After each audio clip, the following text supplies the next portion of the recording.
자, 오늘 우리 믿음 안에 거하는 삶이 무엇인지 여러분 한번 배워볼 것이고요. 믿음이 무엇인지, 그리고 믿음을 알기 위해서는 육신의 법과 믿음의 법의 차이를 좀 알 필요가 있고요. 이 믿음의 위치가 어디에 있는지, 머리가 아니라 심령에 있다는 것을 정확하게 의식하셔야 됩니다. 다음, 이 믿음의 영역 속에서 오늘 복음 전파 영혼 구원에 있어서 우리가 적용하는 삶에 대해서 같이 살펴보도록 하겠습니다. 자, 히브리서 11장 1절입니다. 여러분 잘 아시는 말씀인데요. 같이 읽어보겠습니다. 이제 믿음은 바라는 것들의 실제요, 보이지 않는 것들의 증거니. 아멘. Now faith is라고 합니다. now란 말은 뭐 하지만, 그러나라는 말도 쓸 수 있지만 지금 믿음이라는 말로 표현할 수도 있습니다. 정확하게 여러분, 믿음은 현재와 연관되어 있습니다. 현재와 연관되어 있지 않다면 그것은 믿음이 아닙니다. 믿음은 지금 당장 가지고 있는 것입니다. 현재 아니라면 믿음이 아닐 수 있어요. 많은 분들이 오해하는 게 소망과 믿음의 차이를 상당히 혼란스러워합니다. 소망은 나 그렇게 되고 싶어요, 나 얻고 싶어요, 나 이것을 원해요, 그렇게 되었으면 좋겠는데요, 진짜 원해요 라고 얘기하는 것이 소망이라면, 믿음은요, 난 가졌어, 이미 이건 내 거야 라고 얘기합니다. 지금 없지만. 우리가 새가족반 양육반을 공부해보면 정확하게 나오는 말씀이 있습니다. 나는 하나님의 의입니다.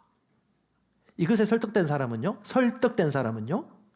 죄책감이나 수치감이나 결핍의식에 유혹당하지 않습니다. 여러분, 믿음의 가장 큰 적이 뭔지 아십니까? 감각의 덫에 빠지는 겁니다. 그 순간 감각의 덫에 빠진 거예요. 하나님이 내가 누구라고 말하는 것보다 사람의 눈으로, 보여주는 눈으로, 감각의 잣대로 보고 판단하는 거예요. 그건 뭐예요? 육신의 생각입니다. 자, 제가 읽겠습니다. 히브리서 10장 36절입니다. 너희가 하나님의 뜻을 행한 뒤에 그 약속한 것을 받기 위해 너희에게 인내가 필요하니라. 자, 하나님이 말씀하신 그대로 순복했고 하나님의 말씀을 믿고 행했음에도 불구하고 그것을 아직 받지 않은 상태예요. 그래서 받기 위하여, 약속한 것을 받기 위하여 뭐가 필요하다? 인내가 필요하다. 이 인내는 어떤 인내? 믿음의 인내입니다. 번복하지 않는 인내, 설득된 상태를 지켜나가는 것, 나타나기까지 절대 뒤로 물러서지 않는 것, 그것을 다시 설명합니다. 37절, 조금만 있으면 오실 분께서 오실 것이고 지체하지 않는다. 이제 의인은 믿음으로 말미암아 살려. 그럼 믿음으로 말미암아 사는 게 뭡니까? 이게 살아가는 거예요. 믿음으로 사는 게 뭐예요? 뒤로 물러서지 않는 거. 선한 일을 행하고 난 이후에 이것이 될까 안 될까 계산하지 않고 될 것을 반드시 믿고 어떻게 해요? 인내해 가는 삶. 그게 뭐예요? 믿음의 삶이죠. 그러나 어떤 사람이 뒤로 물러가면 뭐라고 그래요? 내 혼이 그를 기뻐하지 아니리라. 39절 같이 읽어보십시다. 그러나 우리는 뒤로 물러가 멸망에 이르는 자들에게 속하지 않고 믿어서 혼의 구원에 이르는 자들에게 속하느니라. 아멘. 자, 이 10장 말씀 이후에 11장 믿음에 대해 설명을 해요. 10장 24절 25절 말씀 보면 또 믿음으로 사는 삶의 특징을 이렇게 얘기합니다. 우리가 믿는 하나님은 신실하신 분이시니, 내가 그분을 믿으니 신실한 분이시니 우리의 고백을 흔들리지 말자. 행위의 법과 믿음의 법은 정확하게 여러분 구분하시기 바랍니다. 로마서 3장 27절 말씀 보시면 되겠습니다. 자, 같이 한번 보도록 하겠습니다. 그런즉 자랑할 것이 어디 있느냐? 있을 수 없느니라. 무슨 법으로냐? 행위의 법으로냐? 아니라 오직 믿음의 법이다. 아멘. 법조문 좀 아십니까? 법을 공부하시는 분들이나 생활 민법이라든가 임대차 보호법이라든가 상가거래법이라든가 기본적인 이 법들을 조금 우리 법의 영향을 받고 살고 있습니다. 법이 있다는 말은 무슨 말이에요? 법을 추구하는 사람들이 있고 어느 정도 고정되어 있다는 거예요. 믿음의 법이 있으면 행위의 법도 있습니다. 행위의 법이 더 넓은 길이에요. 믿음의 법은 좁은 길입니다. 이미 고정되어 있어요. 행위의 법과 믿음의 법의 차이는 뭐냐? 행위의 법은요, 네가 뭘 했느냐 아니면 네가 뭘 하지 않았느냐 자꾸 이렇게 바라봅니다. 판단하고 기준을 가지고 있어요. 네가 뭘 왜 하지 않았느냐, 뭘 하지 않았느냐, 네가 어디 가져다 않았느냐, 갔느냐, 했느냐 안 했느냐. 이게 뭐 행위의 법이라면요. 믿음의 법은요. 넌 뭘 믿느냐 안 믿느냐. 넌 뭘 확신하느냐 확신하지 않느냐. 너는 어떤 위치에 있느냐 그 위치에서 내려왔느냐를 바라봐요. 세 번째. 그래서 이것이 뭐냐면 여러분 마음에서 하나님의 믿음이 역사한다는 것을 반드시 기억하셔야 됩니다. 머리로 역사하는 믿음이 아니라 마음에서 역사하는 믿음입니다. 머리로 역사하는 믿음은요. 스스로 지혜롭게 여겨요. 그리고 자기 계산만큼 갈 수는 있습니다. 하지만 멀리 가지 못합니다. 자, 믿음의 법칙은 항상 역사합니다. 여러분 요 꼭대기 올라가지고 떨어지면요 반드시 죽어요. 중상을 입든가. 중력의 법칙은 항상 역사합니다. 믿음의 법은요 역사하지만 각 사람의 의지가 중요합니다. 하나님의 말씀을 믿고 말씀대로 행하느냐. 자, 로마서 8장 6절입니다. 같이 읽어볼까요? 육신의 생각은 사망이요 영의 생각은 생명과 평안이라.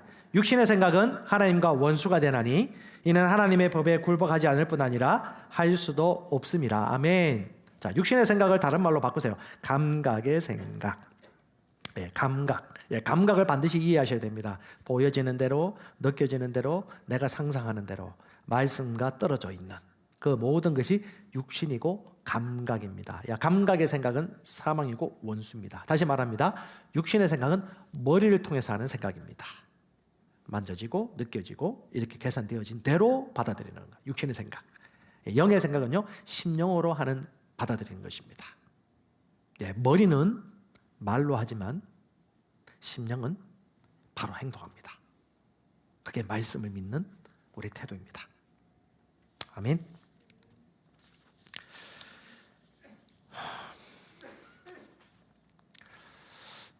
잠언 11장 30절 우리 말씀을 같이 한번 읽고요. 마무리할 말씀 좀 나누도록 하겠습니다. 같이 읽겠습니다. 의의 열매는 생명나무라 지혜로운 자는 사람을 얻느니라. 의인의 열매는 생명, 살아있는 나무다랍니다. 살아있는 나무는요 영혼을 얻는 나무예요.